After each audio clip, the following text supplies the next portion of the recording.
Alright, Ella's Vlog. Okay, reaction video tayo mga kaibigan dito sa nagtitrending ngayon. Na ito na ang usapin pa rin na sino nga ba si Alice Go. Ito na mga kaibigan, viral na viral ngayon sa Pilipinas. Ang interview na ito. At nakita natin no, sa pagdinig ng Senado. And dahil po tanong dun po sa kanyang background, ano yung kanyang pinanggalingan. All of a sudden, naging mayor siya ng lugar na yan. Pero hindi po actually na main issue. No? The main issue po is that dun po sa kanyang municipality, nagkaroon po ng napakalaking raid ng POGO operations. At dahil po rito, nag-file po ng resolution ang isa pong senador, si Senator Sherwin Gatchalian, para imbestigahan po itong Philippine offshore gaming operations dito sa Bamban, Tarlac. So for tonight, we decided to invite Senator Sherwin Gatchalian to shed more light about this controversy. I'd like to welcome to our program si Senator Sherwin Gatchalian. Magandang gabi, sir. And thank you for joining us tonight. Magandang gabi. Good evening, Christian. Good evening sa ating mga televiewers. Okay. Konting backgrounder muna no, bago natin pag-usapan itong questionable background nitong si Mayor Alice Guo.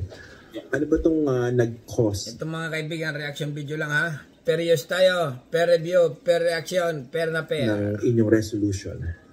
Can you talk a bit about this raid sa POGO sa Bamban? Actually, nung lumabas to, Christian, nag-file tayo ng resolution to investigate this POGO dahil may mga allegations of human trafficking, torture, illegal detention. At ito yung nakikita naming normal modus ng mga POGO. May human trafficking, tapos tinotorture nila yung mga tao kung ayaw magtrabaho, tapos kinukulong at kinukuha yung passport pag gustong umalis. At pinipilit nila magtrabaho, no? So parang modern day slavery. And dito sa Banban, nakita rin namin na merong mga scamming nangyayari tulad ng crypto scam, love scam, at iba pang mga scam. Kaya nag-file ako ng resolution at ang focus ng resolution ay yung human trafficking. At of course, ang focus rin ay yung POGO na gumawa nito. Yeah, pero Senador, yung mga POGO, ina-advertise pa ng mga ibang vlogger sa Facebook. Yung mga ganon. Yung games na ano rin ng POGO. Product din ng POGO.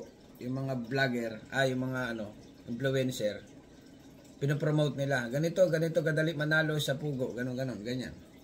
Hindi nyo investigahan yun?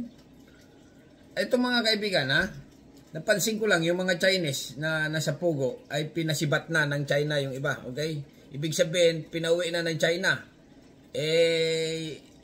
Anong pang-investigation dito? About dito, dito sa pagkatao ni Alice Go na lang natira. Kasi nga, yung mga Chinese na gumawa ay nakasibat na ng China. Pinalis na. Okay. So, gaano ba kaseryoso? Hindi man lang daw ikinulong. May kinulong pala isa. Under investigation pa. How was this raid different from other raids conducted sa mga POGO? Different. Kahit imbestigahan mo yung POGO mga kaibigan, kung yung mga Chinese nakasibat na ng China, wala na. In a way, dahil merong local official na involved. Ayun, hindi investigation siya. Konting background, no? Itong POGO na ito, itong POGO Hub, tawagin natin POGO Hub. Dahil napakalaki niya, almost 10 hectares siya. Dalawang beses na na-raid to. No? First, noong 2023, na-raid siya around March. Dahil mayroong nag-report ng financial crimes at cyber crimes. At na-raid siya ng police. So, sinara siya.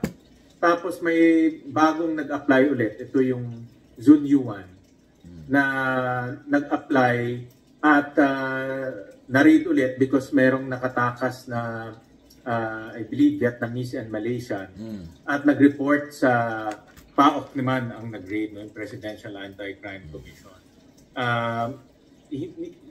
Yung report, yung mga nakatakas actually corroborated o nagtugma siya doon sa mga report ng mga embassies. Kasi mga embassies pumupunta rin sa PAOK at nare-report na meron silang missing na mga citizens. At kaya nagtugma at kaya na-validate ng PAOK na talagang mayroong illegal na nangyayari dito sa Banban.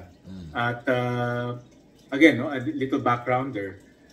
Nung yung unang POGO, yung Hong Sheng, ang pangalan niya Hong Sheng, nag-apply, ang applicant nito ay si Alice Go. Hindi pa siya mayor at that time. Nanalo siya noong 2022. This was around 2020. Okay, hindi pa siya mayor. Okay. Kaya direktang konektado si Alice Go, si Citizen Alice Go at that time, dito sa Hongsheng na na-raid. At yung may-ari ng lupa, no, itong landowner, ang pangalan ng corporation ay Baofulan. At that time, in 2020, 50% ng Baofulan, ang may-ari ay si Alice Go. At on record, ang kanyang position doon sa Baofulan ay presidente. So, ang ibig sabihin nito, talagang siya yung may-ari ng land corporation, siya yung applicant ng Hongsheng. So, konektado siya dito sa unang Pogo company. Okay, siya yung main. Okay. Sa pagkakaalam nyo, kailan niya, when did she acquire ownership of this company, tsaka itong property? No, itong Baofulan, no, I'm trying to remember the exact date, but it was, I think it was incorporated mga 2019. Pero sigurado ako na yung letter of no objection ng Sanggunian, ibinigay sa kanya noong 2020. So, siguro ang incorporation na around 2019 to 2020, more or less nasa ganyan dates. At nakita rin namin na 50%, malaki yung pagmamay-ari niya dito. 50% ng company siya may-ari. Kaya nung tinanong namin siya, nung sa hearing, sino ang nag-invest dito? Sabi niya, hindi niya alam. At sabi ko, sa laki ng investment nito, ano ang kita mo dito? Anong return mo? Kasi normally, kung nag-i-invest ka sa negosyo, dapat alam mo kung kailan yung payback period mo, kung ano yung kita mo. Pero hindi niya rin masabi dahil sabi niya, ano lang siya dito, investor at hindi siya yung nagpapatakbo. Pero on record, siya yung presidente. No? So kung presidente ka ng kumpanya, ibig sabihin, ikaw nagpapatakbo. At nagtali yan o nagtugma yan doon sa application niya ng mga building permit, sanitation permit, lahat nakapangalan sa kanya. So ang ibig sabihin, siya talaga ang nag-a-apply in behalf of Baofulan. Kaya ibig sabihin talaga yung Pogo na yan, si anong may-ari? Si Alice Go. Or kasusyo na siya. Bahala ka. Kung sinabi niya, hindi ko alam kung ano nangyari sa Baofulan. Parang katakataka dahil ikaw yung presidente, ikaw yung applicant, ikaw yung 50% investor, hindi mo alam kung ano nangyari sa kumpanya mo. Sa pagkakaalam niya, saan ba nanggaling itong si Alice Guo? Yeah. Bakit sa Ito niya... na mga kaibigan, ang pinaka-highlight ha, doon tayo sa isyo na kung sino nga ba si Alice Go. Na acquiring wealth na yan to be able to own this? Actually, Christian, yan ang aking theory, no? Kasi nung tinignan namin yung financial statements ng Baofulan, ang asset niya 1 million lang. At ang sales niya almost zero. Sabi niya, kami nagpapaupa lang kami. So kung nagpapaupa ka, meron kang benta, di ba? May sales ka. Pero normal yon. Pag nagpaupa ka, may kita ka. Tinignan namin yung financial statements, wala ring asset. So ang theory ko dito, merong ring angulo ng money laundering. Ganon. Ibig sabihin, yung pera nanggagaling sa hindi maganda or sa mga maduduming paraan at binubuhos dito sa construction para luminis at gawing negosyo. So, ay ganon. Ibig sabihin, si Mayor Alice Go ay nagpapakitang tao sa Bamban. Okay, gumagawa ng kabutihan, pero ang sa likod nito ay ang Pogo. Okay, nakukuha na namin, Senador, continue lang. Kaya angulo ito ng money laundering na pinag-aaralan din namin. Pero nung tinanong namin siya diretso saan nanggaling pera, simple sagot niya, hindi niya rin alam. Kaya siya natuturing yung amnesia girl, no? Karamihan sa mga tanong nyo, hindi niya maalala. If you look at the transcript, ang sagot lang naman niya, hindi ko maalala, hindi ko alam, o babalikan ko kayo. Para makalihis lang, okay. So, yun lang naman yung tatlong sagot niya surrounding sa mga tanong namin ni Senator Risa. Pero ayun, bago siya naging mayor, no? So sabi niya businesswoman siya. So involved siya rito sa company, 50% yung kanyang pagmamayari. Pero sa pagtanong-tanong niyo, saan siya nanggaling? Bakit bigla siya sumulpot? Matagal na ba siya taga dyan? Matagal na ba siya taga Pilipinas, taga China, or taga Bamban nga talaga? Ba siya ng mga tao before her election? Nung nakuha niya yung kanyang birth certificate, 17 years old na.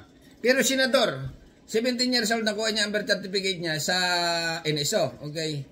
Kasi nga, may maraming mga Pilipino, rin lalo ng mga taga-probinsya, na tinatawag na late registration. Ibig sabihin, naka-register sa munisipyo, pero yung munisipyo hindi ipinasa sa NSO talaga. Okay? Sa main. Kaya 17 years old na, possible na ganon. Pero medyo lusot talaga, okay? Lusot si Alice Go sa ganon. Ibig sabihin na late registration, halimbawa 20 years old ka na, yung birth certificate mo hindi mo iniintindi, nasa probinsya lang. Pag pinasa yan ng 20 years old ka na, o 17 years old, pinasa ng CNSO, bago ka palang magkakaroon ng record doon sa CNSO, ganon. Possible na ganon nangyari mga kaibigan, ha? Okay, continue lang. No, late registration, via late registration yung yung late kanyang registration? pagkuha ng birth certificate. Yun ang tinatawag na late registration ng mga Pinoy. Ordinary So, lang yan. ibig sabihin, for 17 years, wala siyang birth certificate. At nung tinanong namin saan siya pinanganak, sabi niya sa bahay, sa Comadrona. At kung saan siya nag-aral ng elementary, nag-homeschool raw siya. At parang lumalabas kasi sa pagkaintindi ko, hindi talaga homeschool, parang tutor lang eh. Ganon. Medyo sabit siya doon. Okay. Yung kanina, yung late registration, medyo lusot siya. Pero dito sa school, home school, medyo sabit si Alice Go. Okay? Alright, continue lang. Kumuha lang ng tao sabi niya, pangalan ng tao, Rubilin. Rubilin. Kumuha lang ng tao para turuan siya. And then, hindi rin siya nag-college. Dahil sabi niya, hindi siya nag-college. So, for 17 years, parang... Ganon, hindi nag-college. Pero parang napakatalino mga kaibigan. Kasi fluent na fluent siya. Bagay. Continue lang. May mga tao na fluent magsalita ng Tagalog. Kasi nga pumunta kayo ng mga Saudi Arabia. Yung mga bata doon, tinuruan ng mga fluent mag-Tagalog. Okay, normal lang yan. Okay, continue. Walang records kung saan siya nag-aral. Yun lang. Wala yung birth certificate. At wala rin ibang mga, let's say, diploma or enrollment documents. At, so, tinanong rin namin, no? Tinanong rin namin kung sino yung mga magulang niya. Nagbigay siya ng isang Chinese name. Yung magulang, yung father niya raw is Chinese. At ito actually... Senador, yung father niya Chinese, kalat na. Yung mother niya, Pinay. Medyo questionable talaga. Okay? Nalilito rin kami. Okay. Banggitin niyo yung nanay. Kasi yung pinaka-glaring inconsistency, Christian, tinignan ko ulit yung kanyang birth certificate. Nakasulat doon, Angelito Guo, Filipino. Filipino. Pero in her speeches and even in her pronouncement sa committee, Chinese in father niya. So again, may inconsistency doon. So tinanong rin namin kung sino yung nanay niya. Sabi niya, hindi niya kilala yung nanay niya. Ayun lamang, sabit din ulit. Akala ko lusot na. Okay, nanay niya daw Pinay.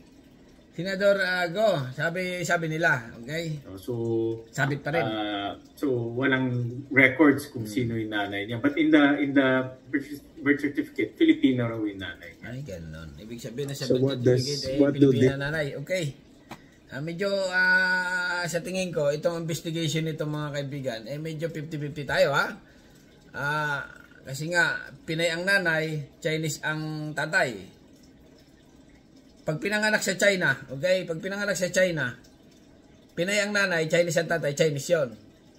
Kasi nga, doon pinanganak.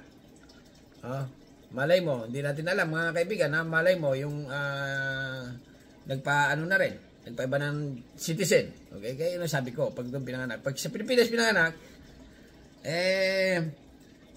Chinese pa rin. Depende, okay? Bahala na kayo, 50-50. Pinay ang nanay, okay? Maraming nangyayari niya mga kaibigan. Halimbawa, ikaw pinanganak sa abroad, sa Mexico, ganon. Pinay nanay mo, pero citizen na siya doon. Depende, bahala na kayo. Ano masasabi niyo? This information tell you? And are you buying them? Ako, mas maraming question mark Kasi nga, may mga inconsistencies Tama. Okay, tama. Maraming question mark nga. Ito na mga kaibigan, ha? Perios tayo. Per review, per reaction. Sino nga ba talaga si Mayor Alice Go? Na talaga namang mapapawaw ka dahil viral na viral ito ngayon. Ang pagkatao niya ay under investigation pa rin hanggang ngayon. Okay? Bahala na kayo. Subscribe my channel. Don't forget comment. Bye-bye. Thank you.